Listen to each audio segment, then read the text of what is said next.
ఏమయ్యా బాబు మీరు తీసింది సినిమానా బూతు సినిమానా అంటూ ఇప్పటికే సోషల్ మీడియాలో చాలా మంది తీవ్రంగా మండిపడుతున్నారు. ఇప్పుడు ఈ సినిమాపై ప్రముఖ రాజకీయ నాయకుడు మాజీ ఐపీఎస్ అధికారి అన్నామలై కూడా తీవ్ర విమర్శలు చేశారు. మహిళలను తక్కువ చేసి చూపించే సన్నివేశాలు సినిమాల్లో ఉండటం ఏ మాత్రం సమర్థనీయం కాదని అన్నామలై అన్నారు. ముఖ్యంగా ఇలాంటి సినిమాలను పిల్లలు చూస్తే వారిపై ఎలాంటి ప్రభావం పడుతుందో ఆలోచించాల్సిన అవసరం ఉందని వ్యాఖ్యానించారు.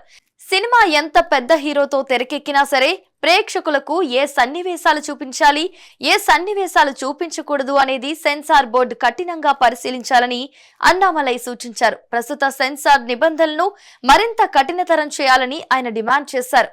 టాక్సిక్ సినిమా విడుదలైన తొలి రోజే ఏకంగా 104 కోట్ల వసూళ్లు సాధించినది అన్నామలై ప్రస్తావించారు.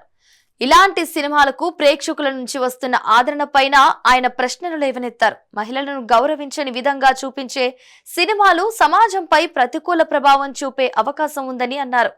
మొత్తంగా సినిమాలకు స్వేచ్ఛ ఎంత ముఖ్యమో సామాజిక బాధ్యత కూడా అంతే ముఖ్యమని అన్నామలై పేర్కొన్నారు. ముఖ్యంగా పిల్లలు చూసే సినిమాల విషయంలో సెన్సార్ బోర్డు మరింత జాగ్రత్తగా వ్యవహరించాలని కోరారు. ప్రస్తుతం అన్నామలై చేసిన ఈ కామెంట్స్ సోషల్ మీడియాలో వైరల్ అవుతున్నాయి.